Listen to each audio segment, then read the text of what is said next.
క్రీస్తునందు చేరవచ్చినటువంటి ప్రియులైన దేవుని పిల్లలందరికీ లోకరక్షకుడైన క్రీస్తు వారి అతి శ్రేష్టమైన నామములో నా ప్రత్యేకమైన వందనాలు తెలియజేస్తూ ఉన్నాను. ప్రియులరా, ఇంత గొప్ప భాగ్యాన్ని మనకు అనుగ్రహించినటువంటి తండ్రి అయిన దేవునికి, ప్రభు అయిన క్రీస్తు వారి పేరిట నా కృతజ్ఞతాస్తుతులు చెల్లిస్తూ ఉన్నాను. ప్రియులరా, అనేక దినాల నుంచి దేవుని మందిరానికి వస్తున్నటువంటి వారికి దేవుని యొక్క సన్నిధిలో ఉన్నటువంటి గొప్పతనం, దేవుని సన్నిధికి ఉన్నటువంటి విలువ ఈరోజు చాలామంది విశ్వాసులకు తెలియకపోవటం అనేది చాలా బాధాకరమైనటువంటి విషయం ఇది. ఎందుకంటే మందిరం యొక్క విలువ చాలామందికి విశ్వాసులకు అర్థం కాలేదండి. ఏదో ఒక ఆచారబద్ధంగా, సాంప్రదాయబద్ధంగా మనుషులు మందిరానికి వస్తూ పోతూ ఉన్నారు. ఏదో వాళ్ళ అవసరాలు తీర్చుకోవడానికి, లేదా వాళ్ళ అవసరాలు చెప్పుకోవడానికి, లేదా ఏదైనా అవసరం వస్తే తమ కష్టాన్ని దేవునికి విన్నవించుకోవడానికే ఒక ఆచారబద్ధంగా కొనసాగుతున్నదే తప్ప దేవుని సన్నిధానానికి ఉన్నటువంటి విలువ విశ్వాసులకు అర్థం కాలేదని మనం కొన్ని సందర్భాలు చూద్దాం. బైబిల్లో హెబ్రీలకు రాసినటువంటి పత్రికలో ఒక ప్రాముఖ్యమైనటువంటి సంగతిని అక్కడ హెబ్రీ గ్రంథకర్త పరిశుద్ధాత్మ ప్రేరణతో మాట్లాడుతున్నారు. మనం కొన్ని జాగ్రత్తగా చూసే ప్రయత్నం చేద్దాం. ఎందుకు దేవుని యొక్క సన్నిధి విలువ సమాజానికి అర్థం కావట్లేదో కొన్ని మాటలు మనం చూద్దాం. హెబ్రీలకు రాసిన పత్రిక 10వ అధ్యాయం 24వ వచనంలో, కొందరు మానుకొనుచున్నట్టుగా సమాజముగా కూడుట మానక ఒకరినొకడు హెచ్చరించుచు. ఎందుకు హెచ్చరించాలి అని అంటే, మానేవారిని హెచ్చరించాలి సంఘం. ఎందుకు వాళ్ళు మానుకుంటున్నారంటే, దేవుని యొక్క సన్నిధి విలువ అర్థం కాలేదండి సమాజానికి. అందుకే ఒక వారం వస్తారు, ఒక వారం రారు. ఒక వారం వచ్చి ఒక వారం మానేస్తున్నటువంటి వారందరికీ ఏం చెప్తున్నాడంటే, సంఘములో చేర్చబడినటువంటి నీవు, అపోస్తుల బోధన అనుసరిస్తున్నటువంటి నీవు, మరి వాళ్ళు ఎలాగైతే నడుచుకున్నారో అలా నడిస్తేనే కదండి మరి పరలోకానికి నీకు అవకాశం ఇస్తాడు దేవుడు. మరి కొన్ని రోజులు మనం మందిరానికి వస్తున్నాం, కొన్ని రోజులు మానేసుకొని పోతున్నాం. అందుకే హెబ్రీ గ్రంథకర్త పరిశుద్ధాత్మ ప్రేరణతో ఏమంటున్నారంటే, కొందరు మానుకుంటున్నారయ్యా, మరి వాళ్ళని మీరు హెచ్చరించండి, పురికొల్పండి వాళ్ళందరినీ. ఎందుకు హెచ్చరించాలి, ఎందుకు పురుకొల్పాలంటే, దేవుని సన్నిధికి క్రమంగా వస్తేనే వాళ్ళకి ఆశీర్వాదం ఉంది. దేవుని సన్నిధికి వాళ్ళు క్రమం తప్పకుండా వస్తేనే వాళ్ళకి సంతోషం ఉంటుంది, మేలు ఉంటుంది, క్షేమం ఉంటుందని బైబిల్లో ఉన్నటువంటి సారాంశం వాళ్ళకి అర్థం కాలేదు ప్రియులారా. వాళ్ళకి అర్థమయ్యేలాగా నేడు సమాజంలో ఉన్నటువంటి వారు కూడా అర్థవంతమైనటువంటి బోధ అందించలేకపోవటం వలనే నేడు సమాజంలో ఉన్నటువంటి విశ్వాసులు మందిరానికి క్రమంగా రాలేకపోతున్నారు. నమ్మి బాప్తీసం పొంది సంఘంలో చేర్చబడినటువంటి ప్రతి విశ్వాసి, బోధించే సేవకుల దగ్గర నుంచి సంఘ పెద్దల వరకు, విశ్వాసుల వరకు సంఘానికి ఎలా రావాలో అపోస్తుల కార్యములు, ఒక మాట చూడండి, అపోస్తుల కార్యములు 2వ అధ్యాయం 42వ వచనం చూడండి ప్రియులారా. బాప్తీసం పొందిన దగ్గర నుంచి, అంటే వీరు అనగా ఎవరు? వాక్యాన్ని అంగీకరించి మారు మనసు పొంది పాప క్షమాపణ నిమిత్తము క్రీస్తులోనికి బాప్తీసం పొందిన వీరు, సంఘములోకి చేర్చబడినటువంటి వీరు అపోస్తులుల బోధ యందును, సహవాసమందును, రొట్టె విరుచుట యందును, ప్రార్థన చేయుట యందును, అండర్లైన్ చేసుకోండి మాట, ఎడతెగకయుండిరి. అక్కడ హెబ్రీ గ్రంథకర్త ఏం మాట్లాడారండి? మానుకుంటున్నారు కొందరు, సంఘముగా కూడుకోవట్లేదు. సంఘముగా కూడుకోవటం కొంతమంది మానుకుంటున్నారు. ఈ యొక్క క్రియ విధానం మంచిది కాదు, కనుక వాళ్ళని హెచ్చరించండి అని అక్కడ హెబ్రీ పత్రికలో మాట్లాడినటువంటి మాటను బట్టి మనం చూస్తే ప్రియులారా, సంఘములో చేర్చబడిన వారు ఎలా ఉండాలి అని అపోస్తుల బోధలో మనకు కనపడుతుందంటే, పేతురు గారి మాటల్లో ఎడతెగక ఉండాలి. ఎందులో ఎడతెగక ఉండాలి? ఒకటి, బోధలో ఎడతెగక ఉండాలి. సహవాసం అంటే సంఘం, అంటే దేవుని సన్నిధానంలోకి వచ్చే విషయంలో కూడా ఎడతెగక ఉండాలనే గ్రంథం హెచ్చరిస్తూ ఉంది. ఏమంటే దేవుని సన్నిధి అంటే ఏదండి, దేవుని సన్నిధి అంటే ఎవరండి అని మనం చాలామంది క్వశ్చన్లు వేసేవాళ్ళు కూడా లేకపోలేదు. ప్రియులారా, దేవుని సన్నిధి అనగానే ఏదో పెద్ద పెద్ద కట్టడాలతో ఆకారాలతో నిర్మించినటువంటి కట్టడమే దేవుని మందిరం అండి. మరి అలాంటిది మరి మీ దగ్గర లేదు కదండి, అందుకే మేము రాలేకపోతున్నామనండి అని అజ్ఞానంగా మాట్లాడుతున్న వారికి ఒక మాట చూపిస్తున్నాను చూడండి. మత్తయి సువార్త, మత్తయి గారు రాసినటువంటి సువార్త 18వ అధ్యాయం 20వ వచనం చూడండి. ప్రియులారా, దేవుని సన్నిధి అంటే ఏదో పెద్ద పెద్ద ఆకారాలతో కట్టబడుతున్నటువంటి మందిరం అయితేనే మేము వస్తామండి అనుకుంటే పొరపాటు ప్రియులారా. ఎలాగనగా 2-3 నా నామమును కూడుకోవాలి. ఎవరి నామాన్ని కూడుకోవాలి? యేసుక్రీస్తు ప్రభువారి నామాన కూడుకోవాలి. ఎక్కడ ఎవరు కూడుకున్న బిలీవర్స్గా, విశ్వాసులుగా, సంఘముగా యేసుక్రీస్తు వారి నామమున మాత్రమే కూడుకోవాలి. అంతేగాని వేరొక నామమున మీరు కూడుకుంటే మీరు చేస్తుంది ఆరాధన కాదు, మీరు చేస్తున్నటువంటి క్రియలు దైవ సంబంధమైనవి కావు. అది గమనించాలి మీరు. అందుకే అంటున్నాడు, ఎలాగనగా 2-3 ఎక్కడైతే నా నామమున కూడుకుంటారో అక్కడ నేను వారి మధ్య ఉంటానని దేవుడు మాట్లాడుతున్నాడు. ప్రియులారా, ఎక్కడైతే కూడుకుంటారో అది దేవుని సన్నిధి. ఆ సన్నిధిలో ఆయన ఉంటాడు. ఏదైనా సన్నిధి, నువ్వు కట్టుకున్నటువంటి కోట్ల రూపాయలతో ఏర్పాటు చేయబడినటువంటి ఈ సిమెంట్ కట్టడం కాదు ఆయన సన్నిధి. చూద్దాం ఒకసారి ఏదో ఆయన సన్నిధి. కొరింథీయులకు రాసిన 2వ పత్రిక, అపోస్తలుడైన పౌలు గారు కొరింథీయులకు రాసినటువంటి 2వ పత్రిక 6వ అధ్యాయం 18వ వచనం నుంచి కంటిన్యూ చేద్దాం. మనము జీవము గల దేవుని ఆలయమై ఉన్నాం. అంటే దేవుడు వారి మధ్య నివసిస్తాడు అని మాట్లాడుతున్నాడంటే, వారి మధ్య అంటే నువ్వు కట్టబడినటువంటి సిమెంట్ కట్టడంలో ఆయన నివసించడు. అది కాదు ఆయన నివాసం. మరి ఎక్కడ ఆయన నివాసం చేస్తాడు అని అంటే, మనమే ఆయన ఆలయం. ఈ దేహము పరిశుద్ధమైనదైతే ఆ పరిశుద్ధమైనటువంటి దేహం అనే ఆలయములో ఆయన నివసిస్తాడు. మరి ఆయన నివసించేటటువంటి యోగ్యమైన స్థితి నీకు రావాలంటే సంఘముగా నువ్వు కూడుకోవాలి. సంఘముగా నువ్వు కూడుకోవాలి. ఆ సంఘములో ప్రకటించబడుతున్నటువంటి సువార్తను నువ్వు అంగీకరించి నీ స్థితిగతులన్నీ మార్చుకొని దేవుని చిత్తాన్ని మనం ఎరగాలి. ప్రియులరా, భక్తుడైనటువంటి దావీదు గారు మన వాక్య పఠనంగా మనం చదువుకున్నాం. 23వ కీర్తన 6వ వచనం చూడండి ఒకసారి. వాక్య పఠనంగా మనం చదువుకున్నటువంటి కీర్తన 23వ కీర్తన 6వ వచనం చూడండి. ప్రియులరా, భక్తుడైన దావీదు గారు ఏం మాట్లాడుతున్నారు చూడండి. మందిరం విషయంలో ఆయన ఏమంటున్నాడు చూడండి. నేను బ్రతుకు దినములన్నీ కృపాక్షేమములే నా వెంట వచ్చును. ఎలా వస్తుంది క్షేమం? డబ్బు సంపాదించుకుంటేనో అధికారంలో ఉంటేనో క్షేమం రాదండి. ఆయన కృప మనకు కావాలి. ఆయన కృప మనకు ఉంటేనే ఆ క్షేమ స్థితులు మనకు వస్తాయి. ఆ క్షేమ స్థితులు మనకు రావాలంటే దేవుని మందిరములో ఉండాలి. చిరకాలం అంటే నువ్వు బ్రతుకు కాలం అంతా ఎప్పుడైతే లోకంలో నుంచి ప్రత్యేకించబడ్డావో, ప్రత్యేకించబడిన నీవు ప్రభువులోకి బాప్తిస్మం అనే క్రియ ద్వారా, పాప క్షమాపణ ద్వారా, మారు మనసు ద్వారా ఏమండి సంఘములో చేర్చబడ్డావో, అలా చేర్చబడినటువంటి నీవు చిరకాలము దేవుని సన్నిధానానికి రావాలి.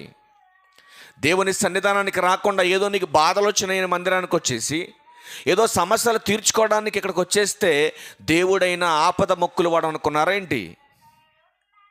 ఇదేమైనా వరాలు ఇచ్చేటటువంటి కేంద్రమా ఏంటి మందిరం అంటే? మీరు ఆలోచించండి ప్రియులారా. ఈరోజు చాలామందికి ఏదో వరాలు ఇచ్చే అడ్డా అయిపోయిందండి దేవుని మందిరం అంటే. పాపాన్ని కడిగి వేసే దేవుని ఉన్నతమైన మహావిద్యను ప్రకటించే పాఠశాల అని ఎంతమందికి అర్థమవుతుంది ప్రియులారా? మీరు ఆలోచించండి. నీ దేహానికి ఉన్న రోగం పోయినా పోకపోయినా అంతగా వచ్చే నష్టమేం లేదు. కానీ మనిషిలో గూడు కట్టుకున్నటువంటి పాపం అది నీ పతనాన్ని కోరుతుంది. ఆ పాపాన్ని తీసివేసుకోవడానికి ఎంతమంది విశ్వాసులు సంఘముగా కూడుకుంటున్నారు, ఎంతమంది దేవుని సన్నిధానానికి రావాలని ఆశపడుతున్నారు. మీరు ఆలోచించండి ప్రియమైన దేవుని వారులారా. ఏమండి, దావీదు గారికి ఏం తక్కువ అండి? మీరు ఆలోచించండి.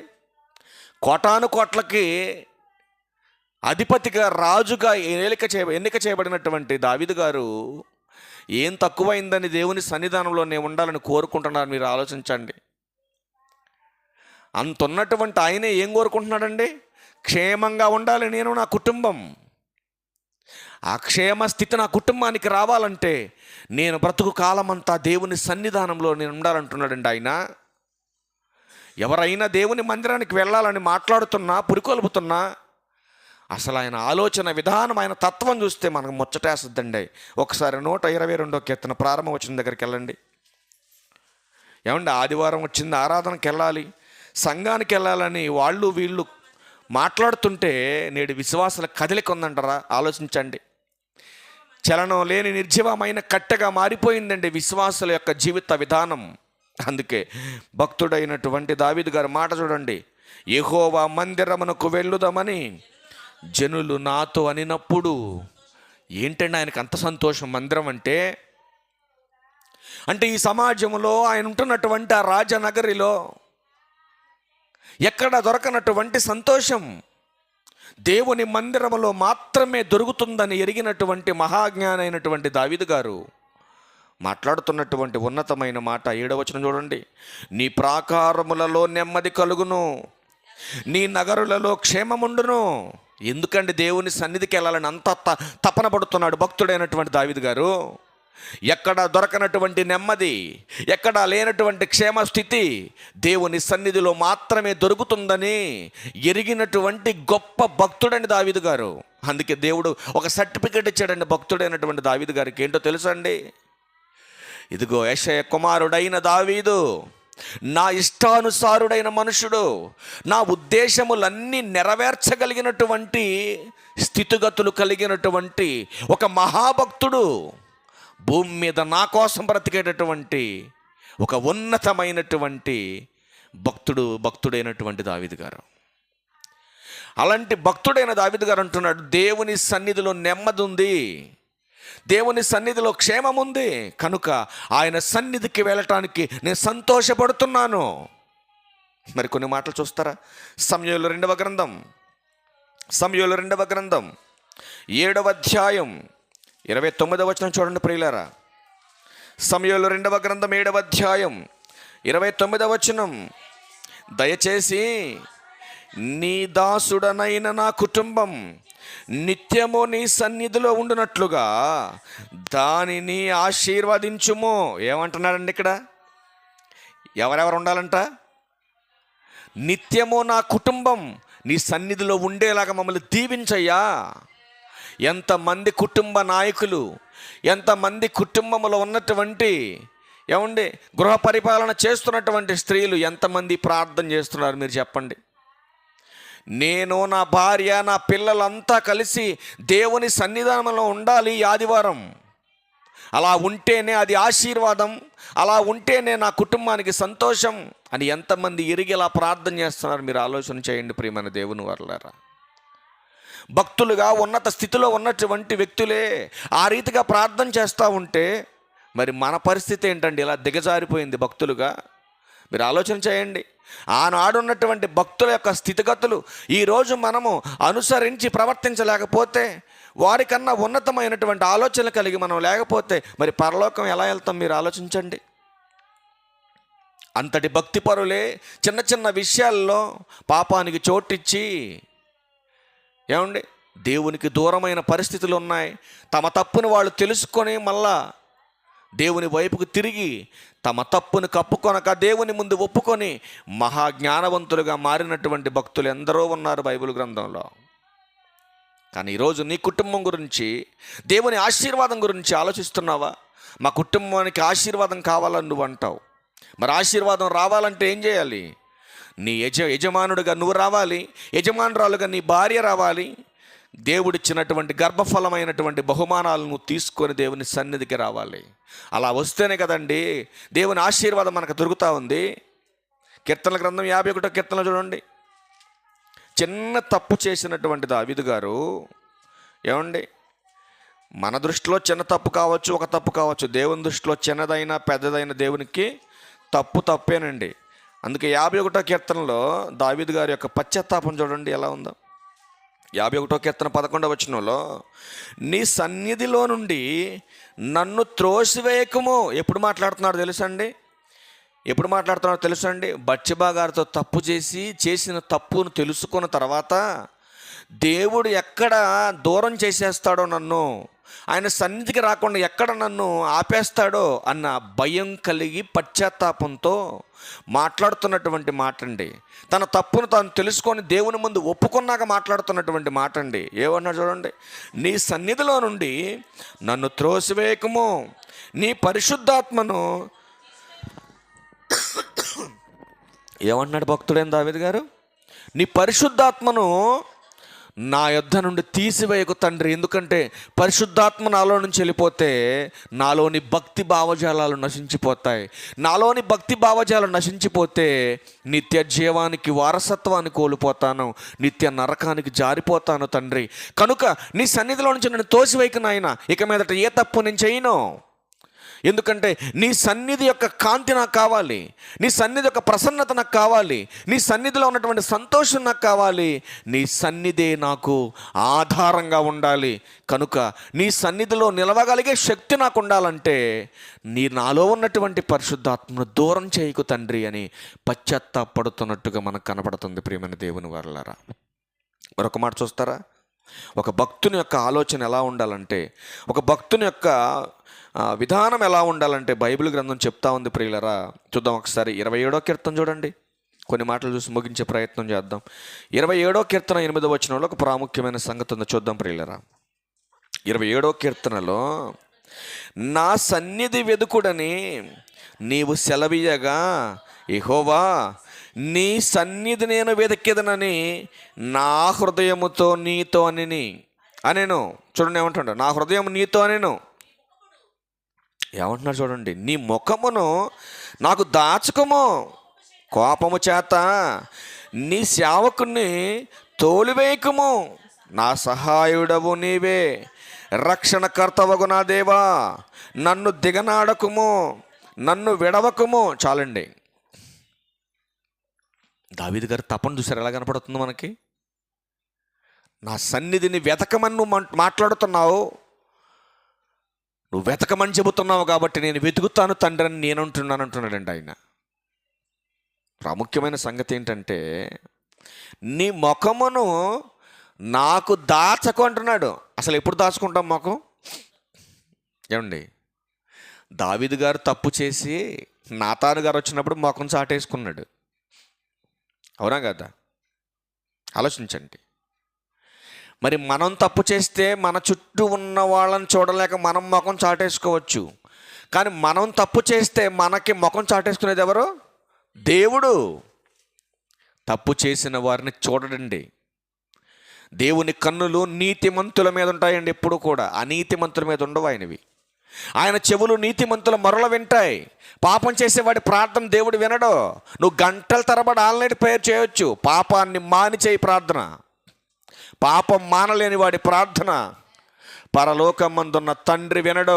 మీరు అది ఆలోచించాలి. మరొక మాట చూస్తారా?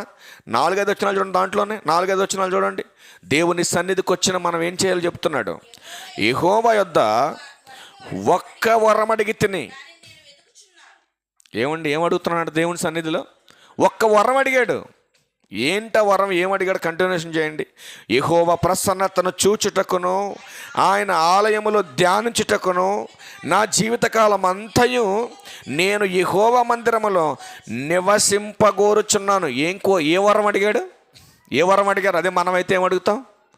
మన కుటుంబంలో, మన జీవితంలో ఏదైతే లోటుగా ఉందో, ఆ పక్కన వాళ్ళకి ఈ పక్కన వాళ్ళకంటే తక్కువగా మనం ఎక్కడున్నామో ఆ విషయాల్లో మనం దేహ సంబంధమైన, లోక సంబంధమైన వాటి విషయంలో మేము మెరిట్గా ఉండాలని కోరుకుంటాం. కానీ దావీదు గారు ఏం కోరుకుంటున్నాడు తెలుసా అండి?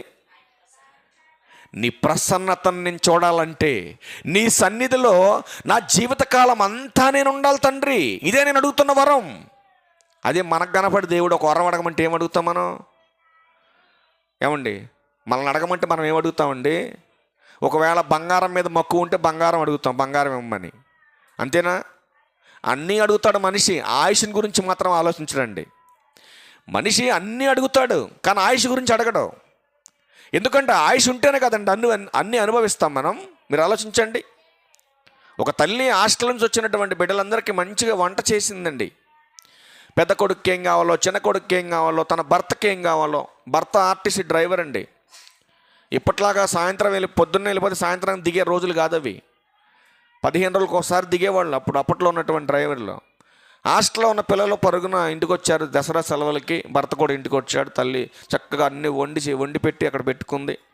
తర్వాత పిల్లలకి పెట్టేసింది, అందరికీ పెట్టేసింది.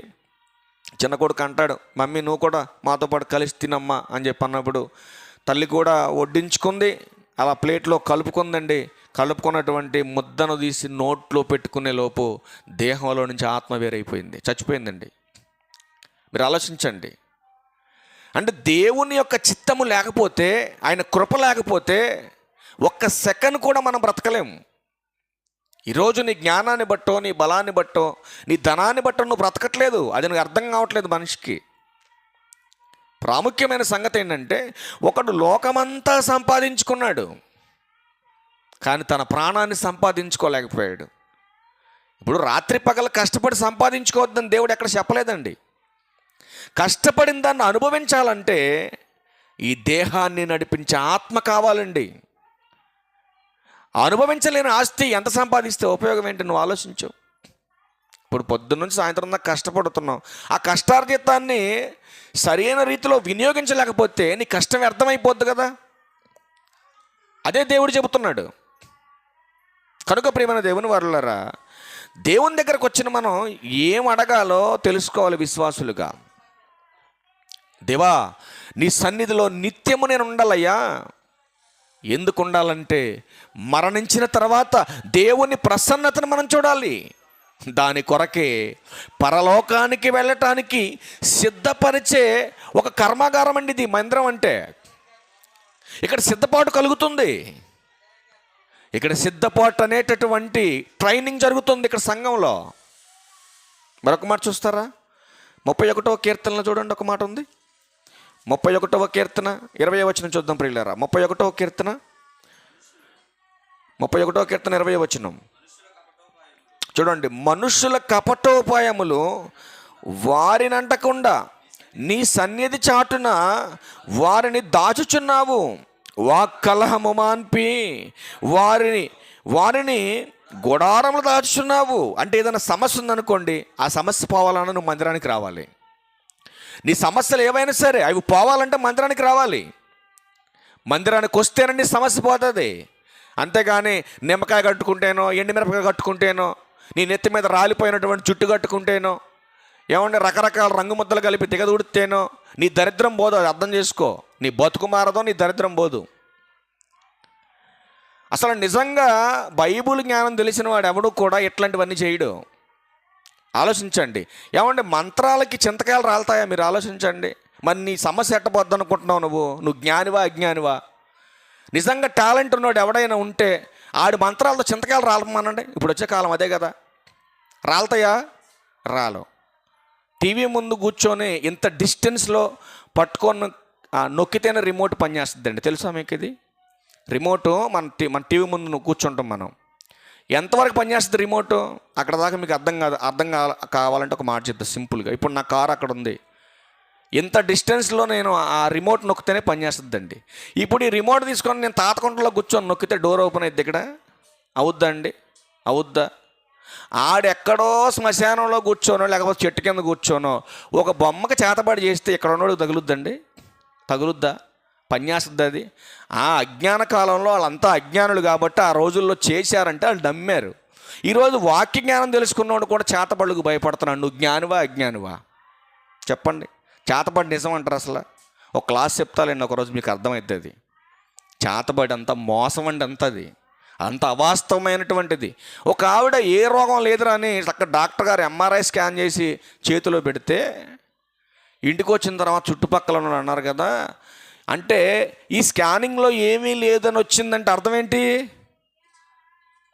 ఇది పై దెబ్బ అన్నది. నేను అన్న నిజంగానే మీకు పైవాడు దెబ్బ వేయాలన్న. నేను ఒకటే మాట, పైవాడు కలిగించుకొని దెబ్బేస్తే నీకు పెట్టి తయారు చేయటం ఇక నీకు అదే మాట చెప్పా. అప్పుడు ఆవిడ అంటుంది, అయ్యగారులు అంత ఇట్టే ఉంటారులే అంది ఆవిడ.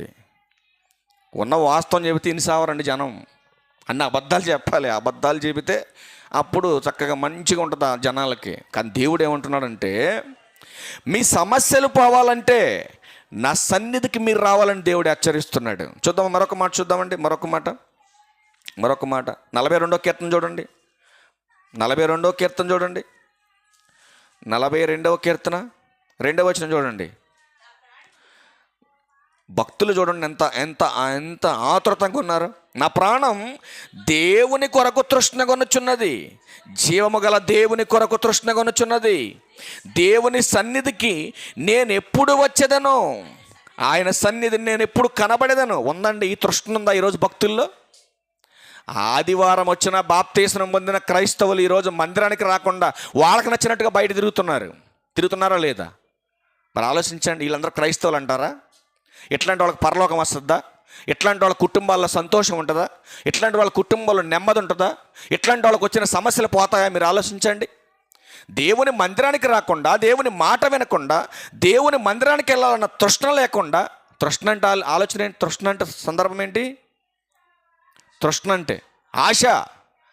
నేను ఎప్పుడు నా దేవుని మందిరానికి వెళ్ళాలి, ఎప్పుడు నా దేవుని మందిరానికి వెళ్ళి నా దేవునికి నేను కనబడాలి.